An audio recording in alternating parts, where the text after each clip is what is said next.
Welcome to Launch Stories. Yeah. All right.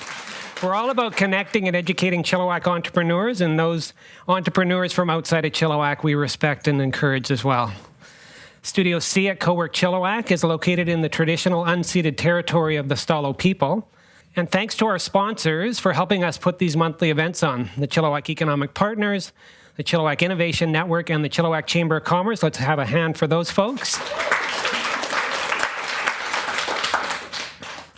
And thanks to our partners for organizing launch stories every month, Cowork Chilliwack, Currency Marketing, Zynim Ventures, and special thanks to Elise McAlpine for running all of the AV equipment and recording the show tonight. You'll see her up in her environment here. And if she presses all the buttons correctly, we've got a finished, fully edited show at the end of this. This month, we're doing something new.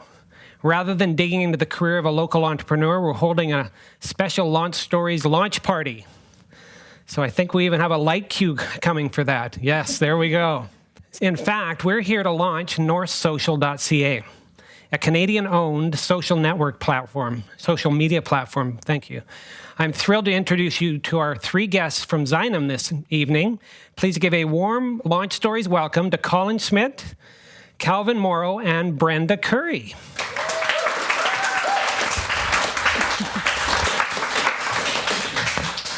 So first off, Kalvin, why does Canada need its own social media at this point?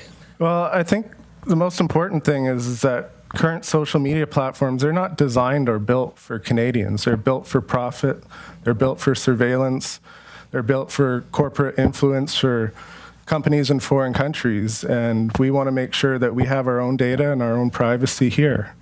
I think it's important that we build a Canadian platform that supports our privacy, our data sovereignty, and allows us to basically be in full control of our own destiny for this product. And that's why for North Social, we don't want it just designed, built, operated, and hosted and owned in Canada, but we want it fully controlled. We want to build something that Canadians will not only trust, but be proud of.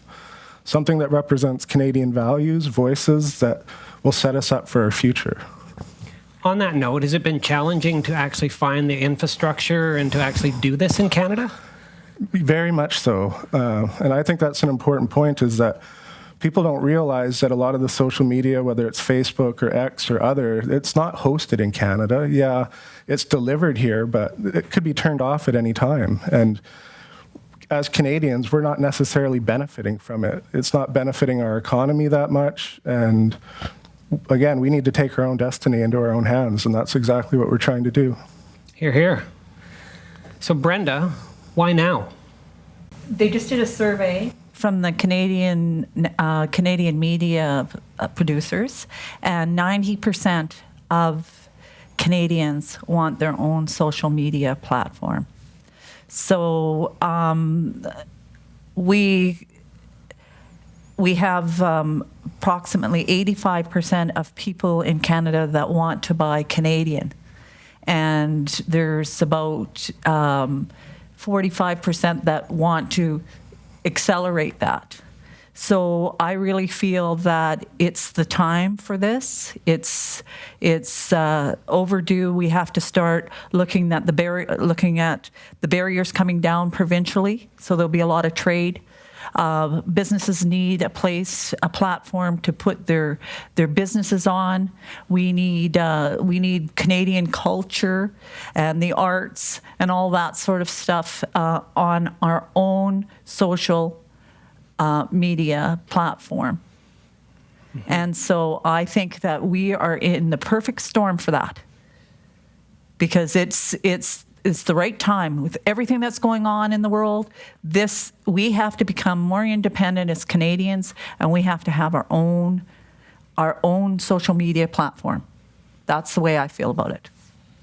So depending on the timeline, I think Friendster, MySpace, and then Facebook launched in 2004 and really put those other folks out of business. And here we are now 25 years into this.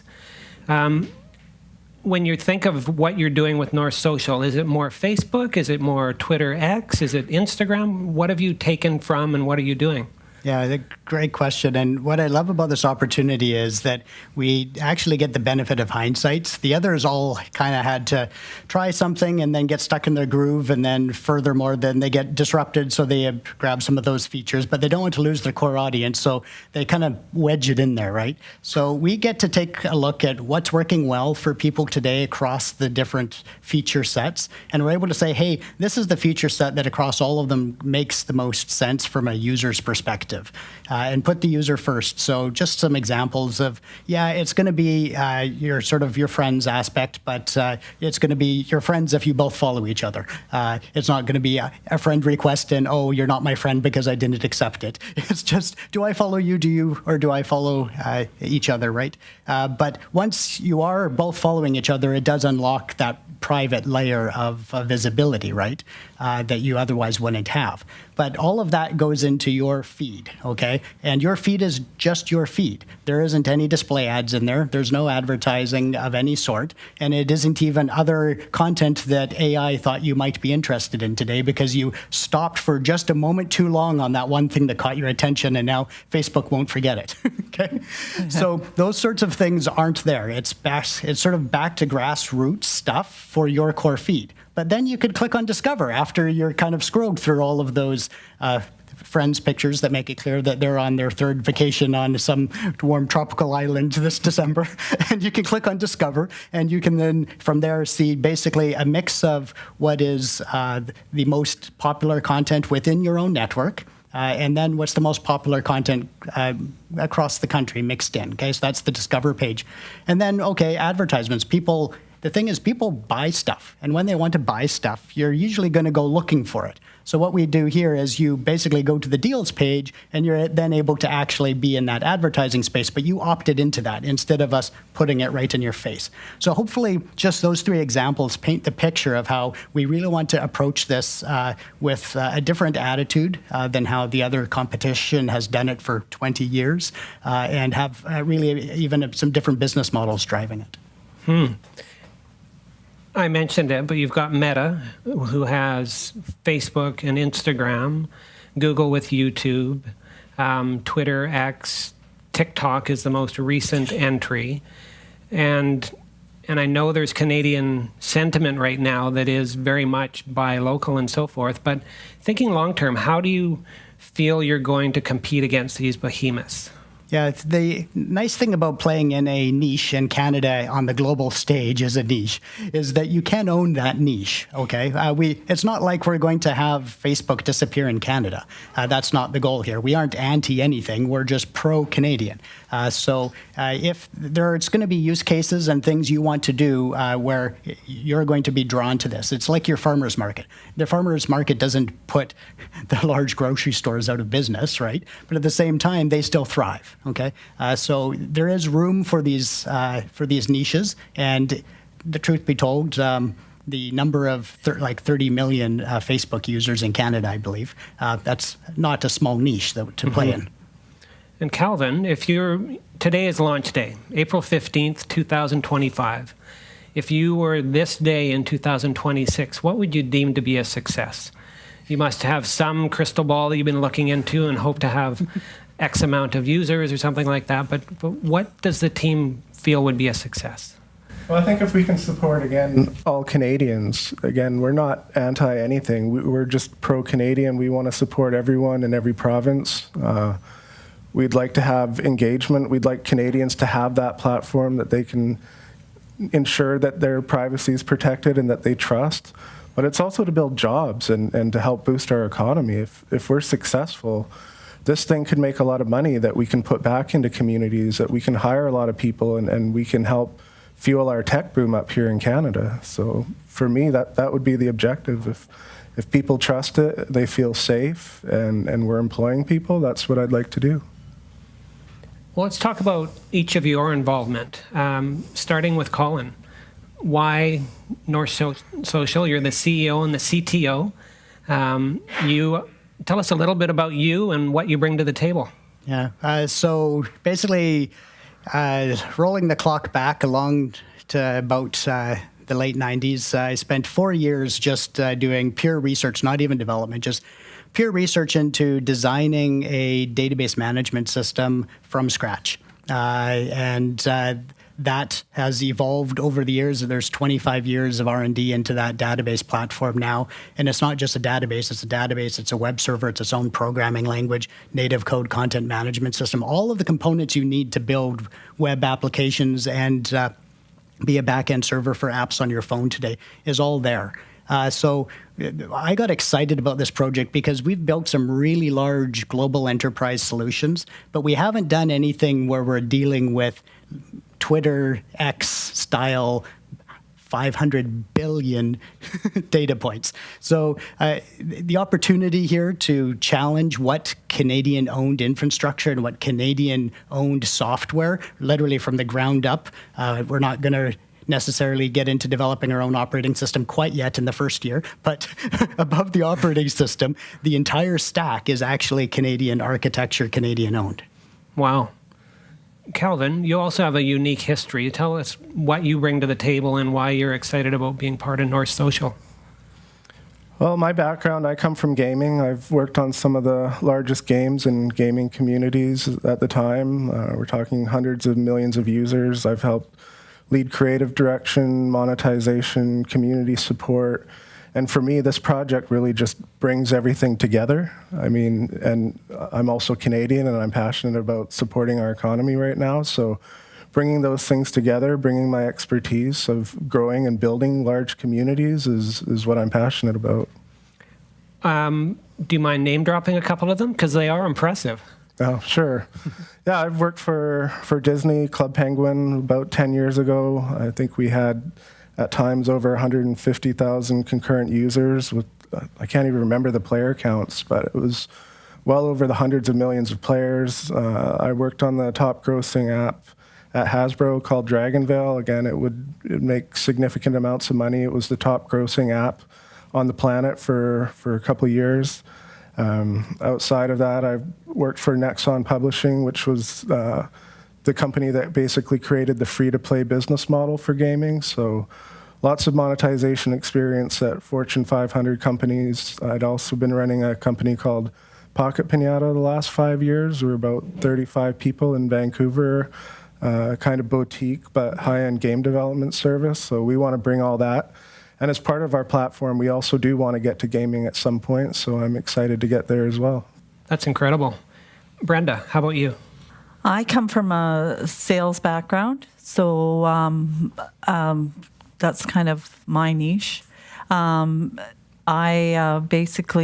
came up with this idea, so I'm sort of thrown in the middle of these two guys. But I just thought, instead of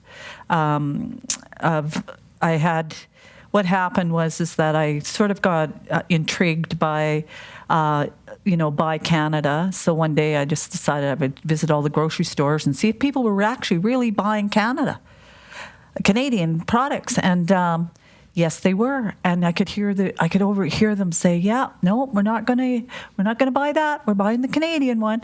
And I thought, well, this is really interesting. So I went home that night, and I actually came down with the flu. And I was laying in bed, and about 2:00 in the morning, and I woke up and I thought, you know what? Look at what a lot of them were seniors. They were people with disabilities. There was all different walks of life, in the grocery store. And I thought, you know what? Look at what they're doing for Canada. Like, it was so compelling, because it was just really, I thought, this is really compelling that they can't, they don't have a lot, but what they're going to do is they're going to stand up for their country. And so I thought to myself, I'm very able-bodied. Like, what could I do? What could I do that would be very good for Canada? So I thought to myself, well, I hear everybody saying, I had a lot of people saying to me, why can't we have our own social media network? And I thought, all of a sudden I said out loud, I said, why can't we? Why can't we? So then I thought, well, tomorrow morning when I get up, I know I'm going to be sick, but I'm going to phone Kalvin. So, because he used to be my neighbor. So, okay. Yeah. So I I think I texted him and I said to him, hey, I got this idea. And he said, oh, yeah, what is it? And I kind of told him, and I said, oh, I really like that. And he says, I'll get right back to you. And then he went to Colin. And I think Colin bought North Social that day. Did you not? Yeah, the same day. Yeah, the same day. He bought it that day, and it's just been a really wild ride. It's been so exciting. It's been so interesting. I'm learning a lot. I'm not that fast at learning, but I'm learning it. And I'm not really on the technical end of things, but I do know sales, and I do know that I pay attention to what people wants and needs and that sort of thing. And I really feel that we're right at the right time for this. Every startup needs a good origin story, and I think you're really onto something with that tale. It's amazing. When you think of others, they're not necessarily as admirable where they came from.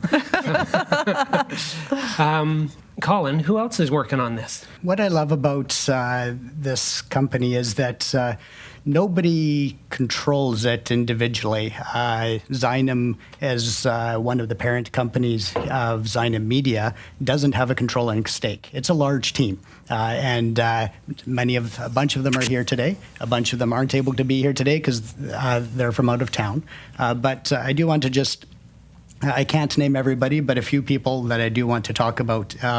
We have Lindsay, who's worked with Kalvin for many years at Pocket Pinata, for example. She's our creative director. So as you start to experience the app more over the coming days, weeks, and months, you're going to realize that there is a creative aspect to the whole thing that we've brought from the whole gaming industry over, okay? So that's really key and foundational, okay? We have people such as Aiden, who's here, Jill, who's here from our team, technical people who've been with us for many years at this point here in Wisebox. Speaking of Wisebox, I need to just really appreciate the tremendous support over the last many years that Raymond and Jonathan from iOpen have provided to Wisebox, and the background company here where a lot of this technology is matured and is just incredible support. And then we have Kai, one of our co-founders from Edmonton, Alberta. So we aren't just in BC here. She's a software engineer and one of our co-founders as well. We happen to be in Alberta meeting with the Alberta Chambers of Commerce and the Excellence in Manufacturers Consortium the same week that Brenda had the idea. And Kai was there, and so had a chance to meet with her face to face, and she was looking to be a part of a startup, and just like, well, I have an idea for you, but it's going to take some sweat equity. So honestly, getting this thing off the ground, we have been raising money, as some of you know, but to this date, not a single dollar of investment has been spent. It has all been sweat equity from a really meaningfully large team for a startup of this size, actually. That's amazing. So Kalvin, tell us about where you are at with the product development. What exists today? Mm-hmm. Yeah, good question. So today we're going live with our first sign up. So everyone here is invited to be literally the first people to sign up for the platform. Over the coming days, we're going to be going live with the basic features that we have are beta, essentially, which will have a lot of the things that people are used to. You'll be able to create a profile and upload pictures and do posts and have community groups. Soon after that, we're going to be rolling out what we call badges, which is a way for the community to help support our initiative by purchasing either a beaver, a moose, or a Canadian goose badge for their profile. And that's going to really help us fund the project over the next few months until we can get to more of the business support and deals and offers that Colin had mentioned, but that's what we're looking at out of the gate here by the end of the week here. And so today you can actually sign up. We've got one potential hurdle that you're working on right now. Tell us about that. Yeah, so we had wanted more. So today, you go to the site, please do sign up. It would be awesome. We have about 50 people here. We would love to, by the end of today, actually be able to say, hey, we actually have 50 users signed up in the system. That's the goal for today. However, as we've been building this, keep in mind this company is only 2 months old, okay? And in this 2 months, we wanted to do this properly.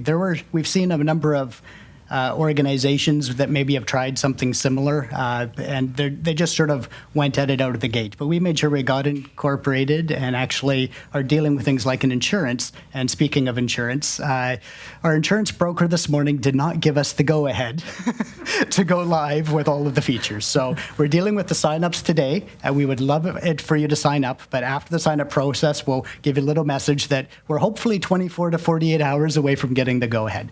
You can imagine in insurance, and there's so many things that we find like this as we build out this company, that insurance underwriters in Canada, they have their lanes and they have the products and they have certain things off the shelf that they service. And a social media company just isn't on those lists. So when you're doing something like this, you end up dealing directly with London. And so those conversations, we have an amazing partner, a broker.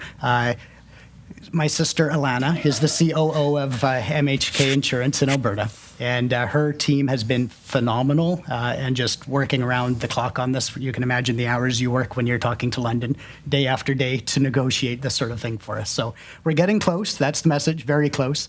But we will have to be a little bit more patient yet on seeing it over the line, because we want to make sure all of the I's are dotted and the T's are crossed for this to be a success. Brenda, I can sense the passion you have for this idea, and then also connecting with this crew. Why is this going to work?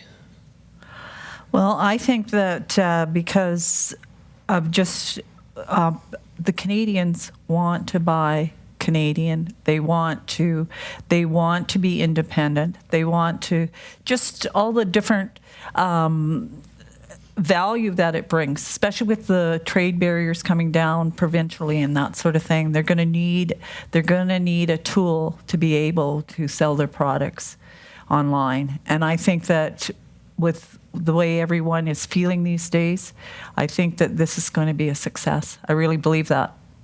So I understand the site is live, and if people point their phone, and we'll have these up in the lobby as well, so you can sign up. I signed up, got my profile picture loaded in my bio, and it was very simple and easy. And you will get to a screen that looks like this. Thank you for joining. We're working on insurance. So how are you feeling? You're leading this, Colin, as the CEO, and you mentioned 2 months in. Are you where you want to be? Are you surprised at how far you've gotten? Things never go as quickly as you would like, but we also understand the size of the project and what we're trying to do here. So in this 2-month period, it is 90% dealing with the planning and the architecture and making sure the right things are the right things. And then 10% on the execution in that 2-month window. We're now transitioning into execute. So that's where we're at the moment. In terms of where we're going and how quickly, I think, honestly, we are posed, I think, for pretty rapid growth out of the gate. The timing is just the right spot in history. You asked why another social media network like when Facebook is there, and the answer is we wouldn't have done this last year. So we're doing it now because of now. Well, those are my pre-built questions. I'm sure you guys have many more, but let's hear it for this amazing team.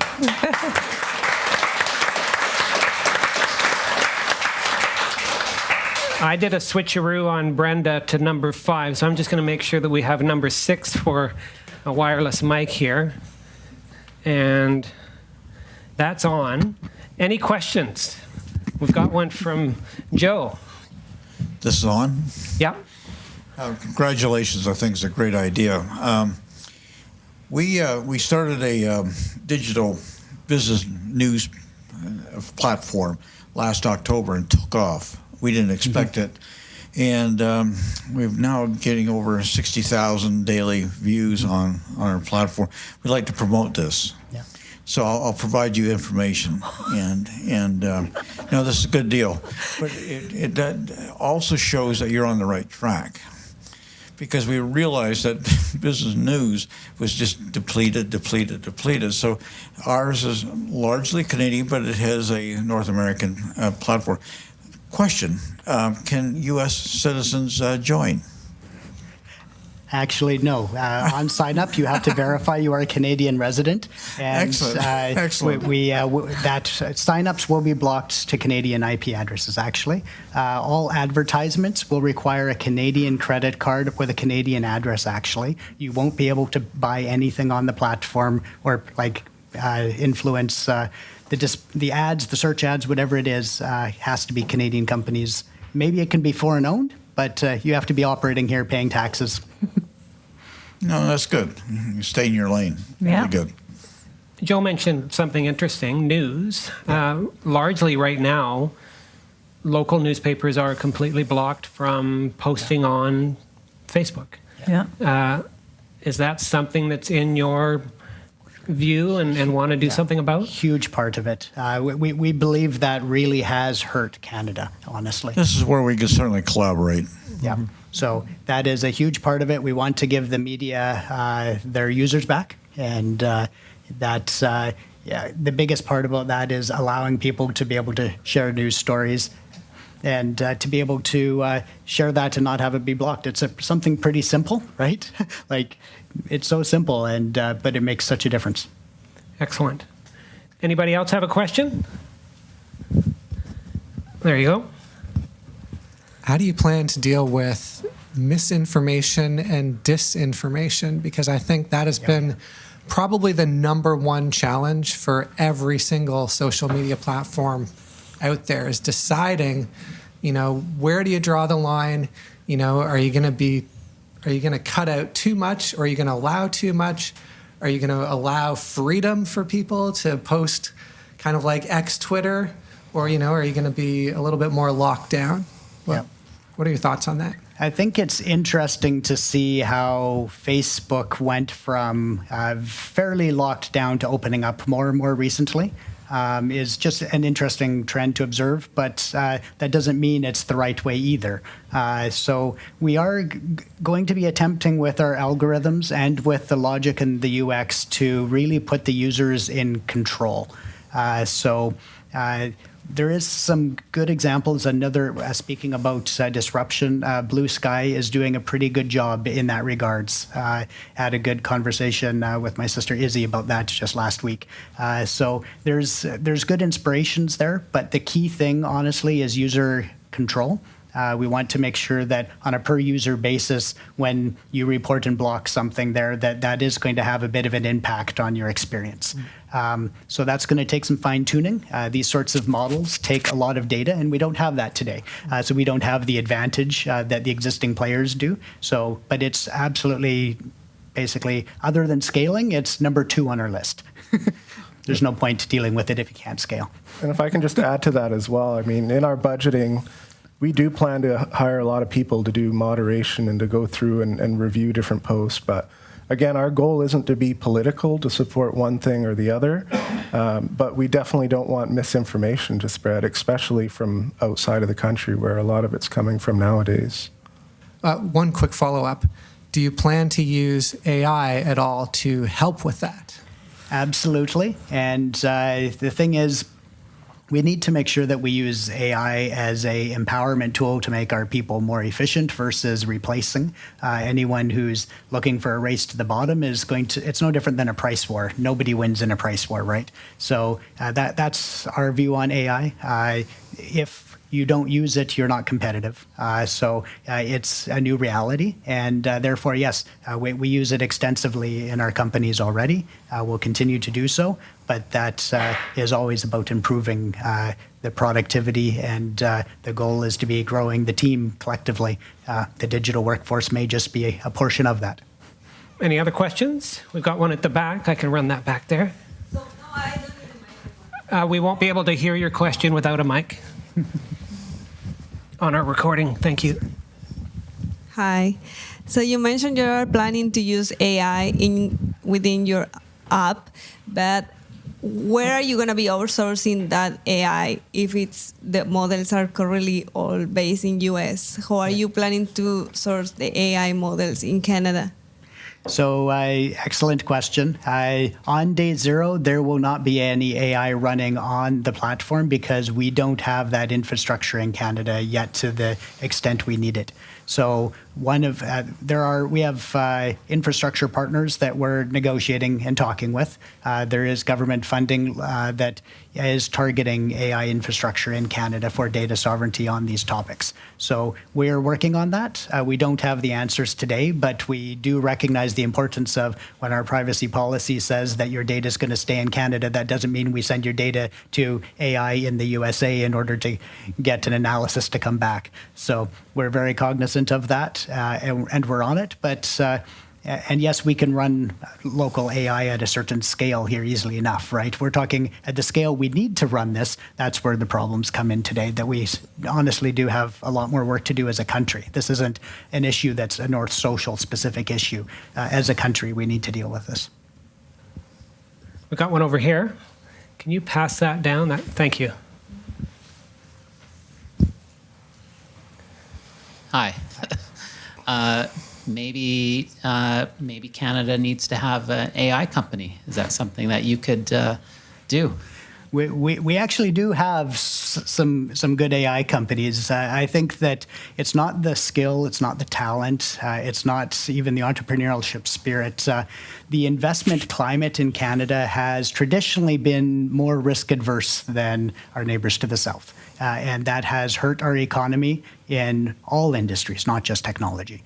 So I think now is the time that Canadians as a nation have to invest in our future. And a big part of that future is not just data sovereignty, but AI sovereignty.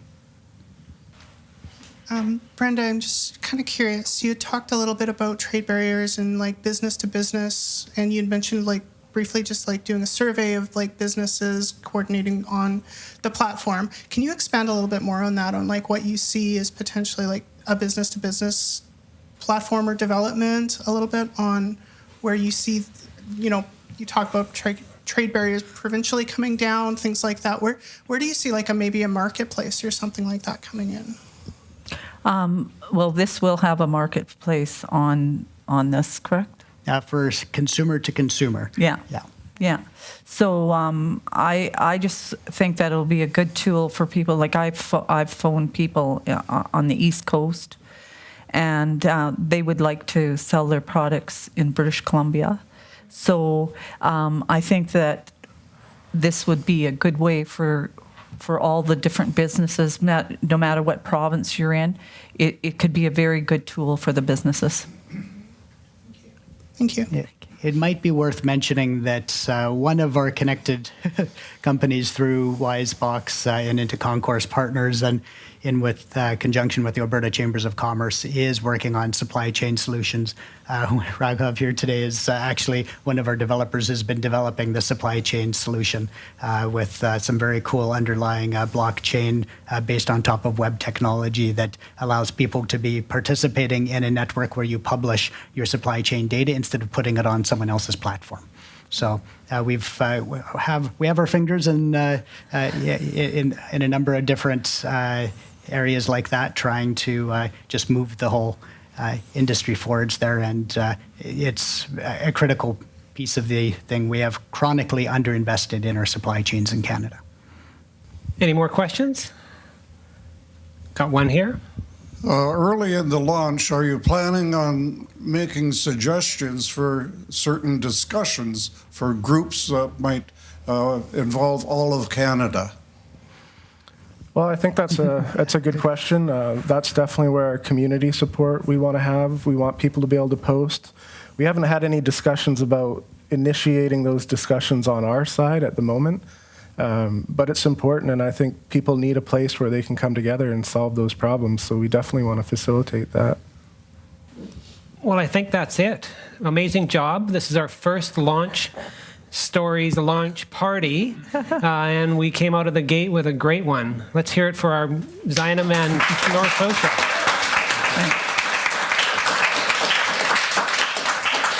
I, for one, look forward to a new social media platform that is 38% more polite from the get-go.